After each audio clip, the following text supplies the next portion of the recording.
On March 28, 2017, an Air France crew prepared for their final flight of the day. The weather at Paris. Charles de Gaulle Airport was clear, with mild winds ideal for the flight to Sion, Switzerland. The crew consisted of 2 pilots and 3 cabin crew members. While the cabin crew greeted passengers, the pilots went through their usual pre-flight routine. But behind the routine of preparation, there was something potentially dangerous brewing. The captain, a 51-year-old veteran, with 9,500 flight hours, had been with Air France since 1999. He had more than 600-700 hours logged on the Airbus A320 family, a type he had commanded since 2008. His first officer, 36, also had significant experience with 5,500 hours on the Airbus A320, most of which were spent with Air France since 2008. Both pilots were seasoned, confident, and familiar with their aircraft, but confidence can sometimes blind one to hidden risks. The 2 pilots had flown together extensively and were good friends, a detail that may seem innocuous but would prove to be a subtle factor in the flight's outcome. At first glance, being friends with your co-pilot might seem beneficial. You know each other's behavior, and the operational side of the flight would likely run smoothly due to good communication and camaraderie. However, in a cockpit where the hierarchy is essential for safe operations, this familiarity can present challenges. In this case, the strong bond between the 2 pilots made it difficult for either to challenge the other's decisions, especially if something felt off. Think of it as a situation where you're reluctant to call out a friend, even if you notice them doing something wrong. This same social complacency can extend to the cockpit, and when lives are at stake, this becomes a critical issue. Now, let's get into the technical side. It was well past 9 p.m. when the pilots wrapped up their preparations, and the dark night sky settled in. The Airbus A318, the aircraft for this flight, was light, only 35 passengers aboard. On the surface, this may seem like an advantage, making the aircraft easier to handle. But in reality, it introduced some unique complications. Aircraft are typically designed to be flown at weights closer to their maximum capacity. So flying a lightly loaded aircraft comes with challenges. A lighter plane can become more sensitive to turbulence and less stable in certain situations. The takeoff speed would also be lower, which, combined with the reduced mass, made the aircraft more prone to pilot-induced oscillations, PIO. These oscillations happen when the pilot's inputs are too aggressive, causing the plane to rock and the turbulence to feel more intense than it actually is. While the Airbus A320 series is equipped with fly-by-wire controls, which help manage such issues by automatically adjusting inputs, the pilot's actions still play a significant role in maintaining control. Here's where things get even more complex: the excess engine thrust. Aircraft engines are designed to provide enough power to get the plane off the ground, even at maximum takeoff weight, meaning that with a light load, there's far more thrust available than necessary. This could easily result in too much acceleration, making the aircraft feel jumpy or harder to control. Both Boeing and Airbus aircraft experience this phenomenon, but the Airbus A320's fly-by-wire system was designed to dampen these effects. Yet it can only do so much if the pilot's control inputs exacerbate the situation. Now let's compare this to another incident in 1992. United Airlines Flight 232. A DC-10 had a similar challenge in controlling its aircraft after losing hydraulic systems. The pilots, despite their experience, struggled with the aircraft's responsiveness, much like how a pilot might struggle with a light, twitchy aircraft. The difference, of course, was that the United Airlines crew was dealing with an emergency, while in this case, the Air France crew was unknowingly setting the stage for something more subtle, but just as potentially dangerous. By the time the flight took off, the aircraft was indeed light, and the pilots were about to enter a situation where they would be testing the limits of their own confidence and the aircraft's systems. What happened next would be a consequence of those subtle but crucial choices. Stay tuned as we continue to dive deeper into the details and break down the crucial moments that led to the unexpected. In this part of the story, we start to understand why the situation was so risky despite the pilot's vast experience. It all comes down to the aircraft's performance parameters and the way they interact with the aircraft's weight, thrust, and pitch during takeoff. You might think that extra thrust is a good thing, right? After all, more power means better acceleration, more lift, and better performance, right? Well, as with many things in aviation, it's not so simple. From a performance perspective, more thrust can indeed be beneficial, especially when it comes to takeoff distance, climb performance, and handling in adverse conditions. But when it comes to handling, especially on a lighter aircraft, it introduces some challenges. Normally, an Airbus A318 aims to climb with a safe speed known as V2, which is the speed at which the aircraft can continue flying in the event of an engine failure after takeoff. If both engines are working, pilots aim for a speed of V2 plus 10 knots. At this speed, the aircraft maintains a safe climb rate and minimizes noise, which is also what the flight director on the cockpit displays will show. For a typical takeoff, the aircraft's pitch angle will generally be between 15 to 18 degrees to maintain that V2 plus 10 speed. This pitch provides a good balance between climb performance and safe handling characteristics. However, with a lighter aircraft, the pitch angle required to maintain the same speed must increase. This means the aircraft will climb more quickly than usual. But here's the catch. Pilots tend to avoid pitch angles above 20 degrees during normal takeoff, as steeper angles can create handling difficulties and increase the risk of stalling. So the pilots may be tempted to reduce the pitch to maintain that comfortable V2 plus 10 speed and let the aircraft accelerate naturally. This may not seem like a big deal on the surface, but it creates an unusual dynamic that could potentially put the aircraft at risk. To further complicate matters, the Airbus A318 is equipped with a system called flex temperature, which is designed to limit the engine thrust during takeoff. This system allows pilots to input a specific temperature into the flight management computer, which adjusts the thrust to a lower level, just enough to safely achieve takeoff performance without overloading the engines. The system helps reduce engine wear, minimize fuel consumption, and keep noise levels down. On a Boeing aircraft, a similar system called assumed temperature is used, which also adjusts the engine thrust based on predicted performance needs.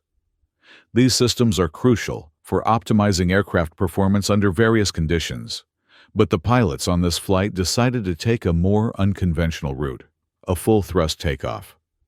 The reasoning behind this decision was twofold. First, the pilots wanted to practice handling the aircraft under full thrust, which is a rare but useful skill to have in certain flight situations. And second, let's be honest, who doesn't enjoy the thrill of feeling the raw power of an aircraft accelerate down the runway like a race car? It's an exciting experience that many pilots, especially those with a lot of experience, are eager to try out. But this enthusiasm, while understandable, introduced risks that the pilots didn't fully anticipate. The first officer included the details of this maneuver in his briefing, explaining that the aircraft would experience much faster acceleration and require a higher pitch during takeoff. This would also mean a quicker than usual acceleration during flap retraction. These changes were significant enough to warrant careful attention, but because they were well briefed and the conditions seemed suitable, the pilots went ahead with the plan. In this case, experimenting with full thrust was meant to be a learning opportunity for the pilots, a way to gain practical experience within the aircraft's full flight envelope. As long as the weather conditions were right and traffic wasn't an issue, it could have been a valuable exercise in understanding the limits of the aircraft's performance. But even the best plans can go awry when they push an aircraft outside of its normal operating parameters. After completing their pre-flight checklists, the pilots taxied out to runway 27L for takeoff. During the 10-minute taxi, everything seemed normal. But once they received clearance to take off, things were about to take an unexpected turn. The aircraft began its acceleration down the runway, and this is where the real challenges began. To better understand what was happening in the cockpit, we'll need to delve into the specifics of the aircraft's performance characteristics, just as we would when analyzing other similar incidents. Take, for instance, the 1996 crash of a TWA flight that experienced an engine failure during takeoff. That situation, much like this one, involved the combination of excess thrust and a lighter-than-normal aircraft, which contributed to a complicated series of events that led to an emergency. The lessons from that incident, especially concerning how the aircraft handles excess power, should have been at the forefront of the pilots' minds. So, as the aircraft accelerated down the runway, the situation started to shift. The crew's decision to go for a full-thrust takeoff, although intriguing from a training perspective, was beginning to show its potential dangers. Let's dive deeper into what happened next and how the pilots reacted. Stay tuned as we continue to explore the flight's unfolding drama. Let's take a closer look at the events that unfolded during this flight, with a focus on the technical factors that led to a near-miss situation. While the initial part of the takeoff proceeded smoothly, the combination of an unusually light aircraft excess engine thrust and the pilot's inputs created a sequence of events that demonstrated both the sophistication and potential risks of modern aircraft systems. As the aircraft began its takeoff, the first officer initiated the rotation, the point where the nose of the aircraft is lifted off the ground. The pitch angle initially reached 18 degrees, which was typical for this stage. However, because the aircraft was much lighter than usual, the aircraft's acceleration was faster, and the flight director's indications began to push the first officer to pitch up more than usual in order to maintain a safe takeoff speed, V2 plus 10. By 5 seconds into the takeoff, the pitch angle had increased to 19.7 degrees, and the speed had reached a maximum of 147 knots, higher than desired, but still within the acceptable envelope for takeoff. This is where things start to get interesting from a technical perspective. Despite the first officer reaching a relatively high pitch angle, which was already pushing the limits of what is typically allowed in such scenarios, he continued to input more pitch. Within 6 more seconds, the aircraft reached an attitude of 24.6 degrees, a dangerously high angle of attack for a commercial flight during takeoff. In normal operations, aircraft like the Airbus A320 typically maintain a pitch angle of less than 20 degrees. Exceeding this threshold can be problematic, as any pitch angle greater than 25 degrees is generally considered outside the safe operational parameters. At these extreme angles, the aircraft's ability to generate lift begins to diminish, potentially leading to a stall. To prevent this from happening, Airbus has integrated a system known as nose-up protection, which limits the pitch angle based on the aircraft's configuration. In this case, since the aircraft's flaps were still extended, the protection system kicked in to prevent further upward pitch.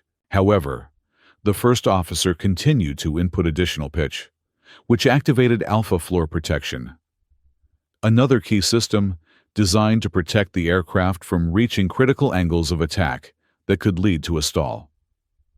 The angle of attack is the angle between the aircraft's wing and the oncoming airflow.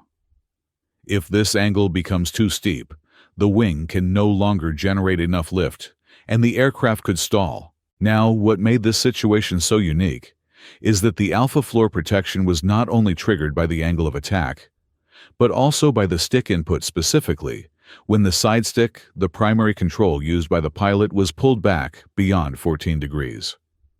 This input, combined with the active nose-up protection, activated alpha floor, which locked the aircraft's thrust into toga takeoff or go-around mode. The system's intent is to automatically adjust the thrust to maximum power in case of a stall, ensuring that the aircraft has enough energy to recover from a dangerous situation. Interestingly, the protection only lasted for about half a second, which meant the pilots may not have even noticed the engagement of alpha floor. What they would have seen was an annunciation on their flight mode annunciator, a visual warning on their primary flight display, indicating that the system had kicked in. Meanwhile, the thrust remained locked in toga mode, which in this case was not a major change, since the pilots had already taken off with full thrust. This is where the nuances of modern aviation systems come into play. while the Airbus A320's fly-by-wire system is designed to prevent stalls and improve overall aircraft handling. It is also highly sensitive to pilot inputs. In this case, the aircraft's automatic protections managed to prevent a more serious situation, but the pilots were never fully aware of what happened in the cockpit. Had the alpha floor protection lasted longer, or had the pilots been in a different configuration, the result could have been a more severe stall recovery situation. Let's draw a parallel to another high-profile case, the Air France Flight 447 disaster. In 2009, the A330 experienced a stall after a series of pilot inputs caused the aircraft's angle of attack to exceed critical levels. Like the Airbus A320, the A330 was equipped with an advanced fly-by-wire system that was meant to prevent just such a situation. But in the case of Flight 447, the pilot's reaction to the aircraft's automated systems led to confusion and disaster. While the situation on this flight was much less severe, it illustrates the importance of pilot awareness and understanding of how advanced flight systems work in order to maintain control and avoid dangerous situations. The key takeaway here is that while the Airbus A320 is equipped with sophisticated systems to assist pilots, those systems are not foolproof. They rely on pilots to use them properly and remain aware of how their actions can trigger safety mechanisms, sometimes with subtle, yet significant effects. The decision to experiment with full thrust during takeoff and the ongoing manipulation of the side stick led to a near miss that highlights the delicate balance between pilot control and aircraft automation. Stay with us as we continue to break down this flight's progression and explore how the aircraft systems worked to keep the situation from escalating. As the Airbus A318 continued its climb, the pilots remained unaware of the exact cause of the strange events they had just experienced. The activation of the toga lock indication was their first and only real clue that something unusual had happened. In aviation, such anomalies can raise concerns, and pilots are trained to troubleshoot and understand the systems of their aircraft in order to maintain full control. About 13 seconds after the alpha floor protection had been triggered, the first officer took action by disengaging the outer thrust levers using the disconnect switches. 8 seconds later, he re-engaged the thrust levers by pressing the button on the glare shield, simultaneously moving the levers into the climb detent position. This maneuver reset the system, which allowed the pilots to proceed with the flight as planned. At this point, everything appeared to return to normal. The aircraft accelerated, and they began retracting the flaps according to the standard schedule. By the time they had reached cruising altitude, it seemed like nothing had gone wrong at all. The rest of the flight, a short leg to Sion, Switzerland, continued smoothly. The pilots now likely focused on their approach. Preparation didn't have much time to analyze the situation further, but to any experienced pilot, something was clearly amiss. The toga lock had been a strange and unexplained event. Even though it hadn't jeopardized the flight's safety, the pilots were now determined to understand what had happened. As part of the job, pilots must always maintain situational awareness, and that includes technical awareness. They couldn't just let it go. They wanted to know why the system had engaged and what had triggered such an unusual response. After landing in Sion and completing the disembarkation process, the first officer received a call from Air France Operations Control, asking if he would be willing to perform a ferry flight. A ferry flight involves flying an empty aircraft from one airport to another, typically for maintenance or repositioning. This one would be a flight from Toulouse, the home base of Airbus, back to Paris. While the final report did not specify the exact reason for the ferry flight, it was likely that the aircraft had undergone maintenance given the proximity to Airbus headquarters. The first officer agreed to the flight, and as a matter of course asked if the company had selected a captain for the journey.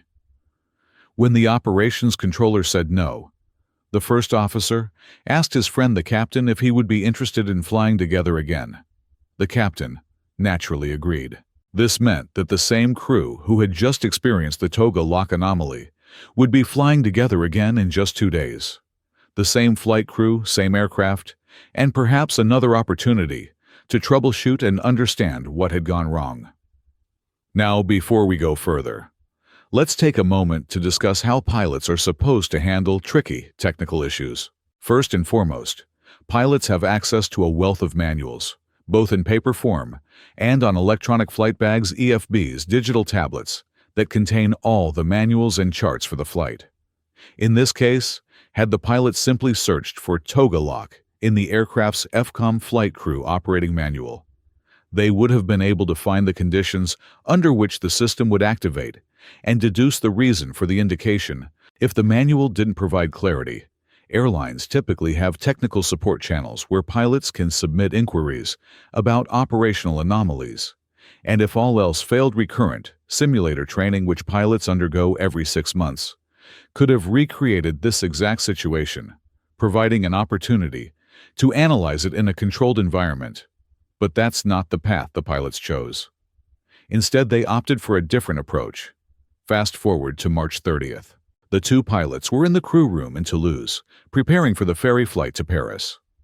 The weather was again favorable, few clouds at 10,000 feet, and the aircraft had no reported technical issues. This time, however, they would be flying an Airbus A321, a much larger aircraft than the A318 they had flown previously. While both aircraft fall within the same A320 family, and pilots are typically trained to operate all variants within that family, the A321 handled differently in some key aspects, due to its size. The A321 is a significantly larger aircraft than the A318. And while the two aircraft share many common flight control systems due to their fly-by-wire technology, there are still notable differences. Larger aircraft like the A321 have different handling characteristics, particularly in terms of inertia, lift, and performance during takeoff and climb. In addition, the fly-by-wire system designed to assist pilots by automatically correcting for excessive inputs could behave differently depending on the aircraft's weight configuration and overall performance envelope. This was the ideal opportunity for the pilots to test their hypothesis and investigate the issue they had encountered on the previous flight. They would be flying a larger, heavier aircraft and ideally would be able to compare the handling characteristics and response to their inputs. The pilots were now armed with the knowledge of their previous experience and the chance to troubleshoot what had happened during the earlier takeoff. But this wasn't just about figuring out an anomaly. It was about ensuring that both the pilots and the aircraft systems could handle complex situations like this with precision. Would the same protection systems trigger in the A321? Would the alpha floor protection and toga lock behave the same way with a heavier aircraft? As they climbed into the cockpit of the A321, they were about to uncover whether their previous experience with the A318 was a fluke or a real issue with how the aircraft responded to excessive pilot inputs in specific flight configurations. Stay tuned as we dive deeper into the rest of the ferry flight and see how the investigation unfolded. As the pilots prepared for their ferry flight from Toulouse to Paris, they were not only eager to complete the journey but also to further investigate the strange toga lock and alpha floor protection event that occurred 2 days earlier. The Airbus A321 they would be flying was significantly larger than the A318 they had flown before, and with that size came different handling characteristics. The pilots had decided to take this opportunity to experiment a bit, pushing the aircraft systems to understand more about what had triggered the unusual behavior on the previous flight. Before taking off, the captain briefed the first officer on the potential risk of a tail strike during the rotation, especially since the A321 being longer than the A318 could be more susceptible to this issue if the pitch angle during takeoff was too steep. They agreed to limit the initial rotation to 7.5 degrees, a conservative angle, to ensure a safe takeoff without the risk of tail scraping the runway. But this was not just another routine flight. The pilots wanted to recreate the toga lock and see if they could intentionally trigger the alpha floor protection again. They decided to execute another full thrust takeoff, this time with a completely empty aircraft, which provided the perfect conditions to test their hypothesis. In normal passenger flights, this would be highly unusual, as the comfort of passengers and the operational norms of aviation are paramount. However, in a ferry flight with no passengers on board, there was more flexibility, and the pilots felt they could take a few more liberties. It's important to understand that ferry flights, while not having passengers, still follow the same fundamental procedures as any other commercial flight. For example, the pilots had to ensure that the aircraft doors were closed and armed, and that the galley was secured to prevent trolleys from moving during landing. While these steps are typically handled by cabin crew in passenger flights, it was up to the pilots to manage them in this case. Once they completed their pre-flight preparations, the pilots taxied out to the runway, and at 17:52 the aircraft was cleared for takeoff from runway 14 left. As the captain positioned the aircraft, stabilized the engines, and engaged the toga thrust, the aircraft immediately surged forward. The empty A321 accelerated quickly, much faster than a fully loaded aircraft, and the captain carefully rotated the aircraft, initially limiting the pitch to a safe 17 degrees. However, just like their previous flight with the A318, the aircraft continued to accelerate, reaching a speed of 160 knots, and the captain, determined to see how the aircraft would respond, continued pulling back on the side stick.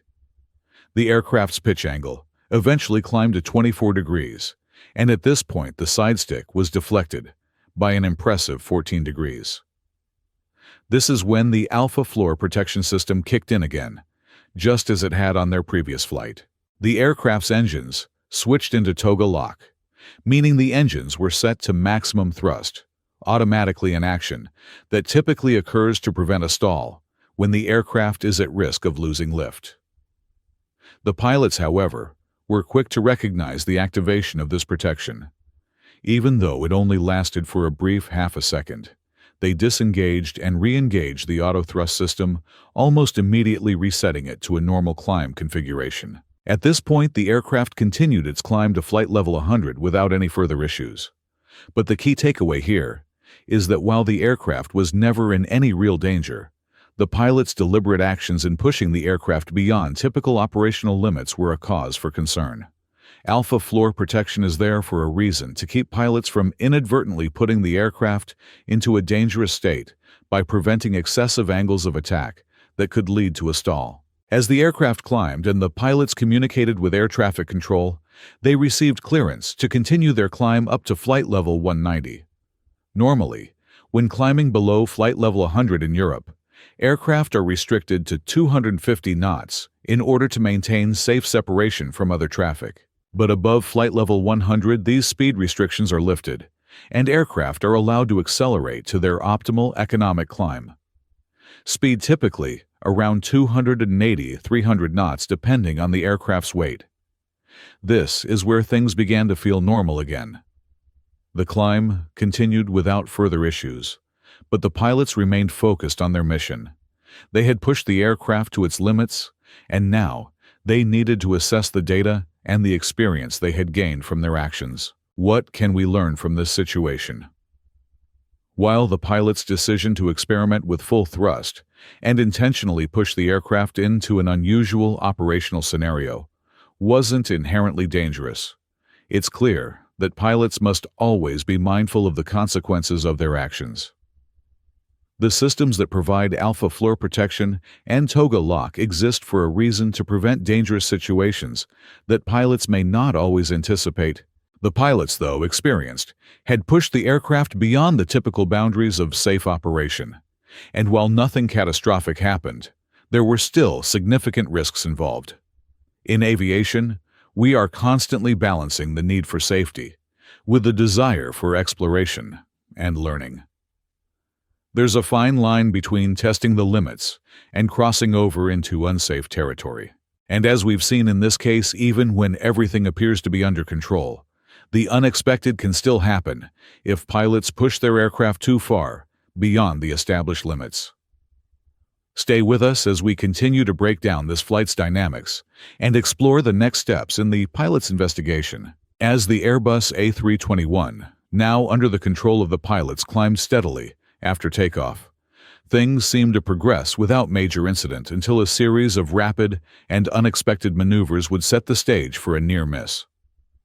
The pilots, eager to investigate the strange behavior they had observed during the previous flight, began experimenting with the aircraft's performance, pushing the limits in ways that would soon create unintended consequences. One key point to understand is that aircraft store energy in three forms: chemical energy, fuel potential energy altitude, and kinetic energy speed.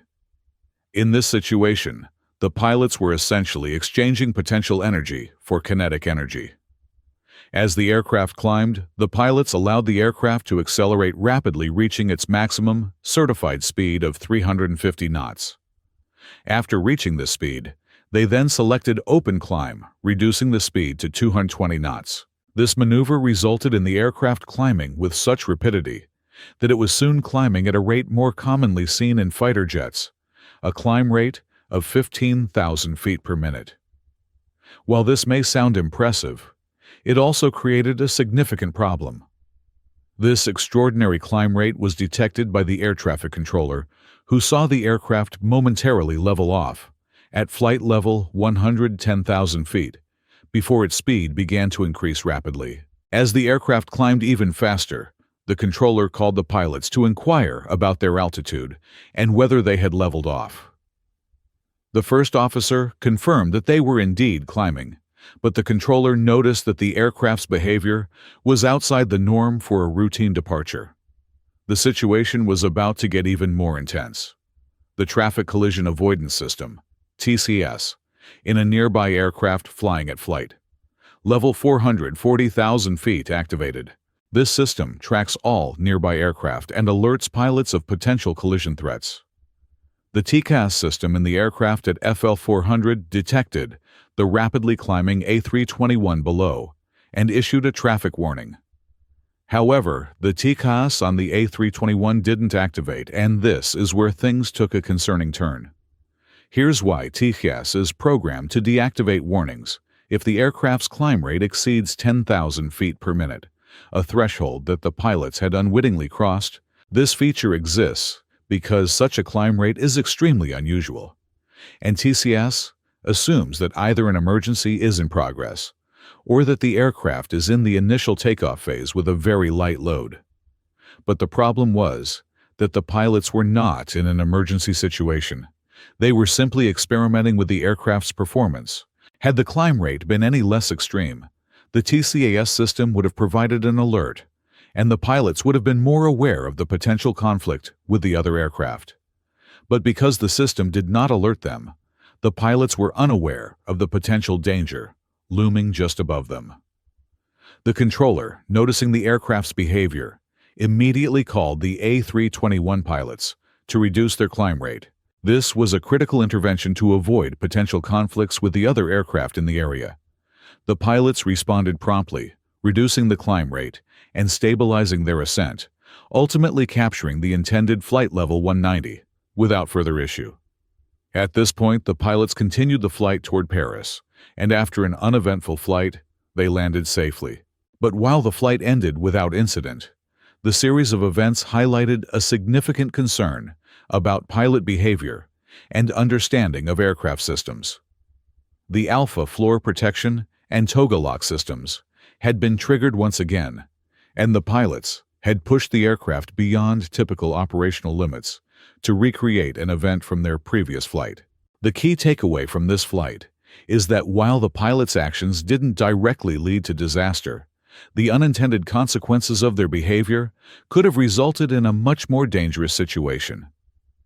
In aviation, while there is a strong emphasis on pilot proficiency and system knowledge, experimenting with aircraft systems outside of standard operating procedures is risky, especially when it involves pushing the aircraft's protections to their limits. The report concluded that while it's valuable for pilots to practice maneuvers and understand their aircraft's limits, it's far safer to do so in simulators or under controlled conditions with proper guidance. Simulators provide a safe environment to test the aircraft's performance without endangering lives. In this case, the pilots did not fully understand the consequences of their actions, and the aircraft's extreme climb rate served as a stark reminder of the dangers of stepping outside the standard procedures. While the pilots didn't face immediate danger, This event demonstrated how quickly things could escalate when normal operating procedures are disregarded. In more densely populated airspace, or in a different scenario, the outcome could have been far more severe.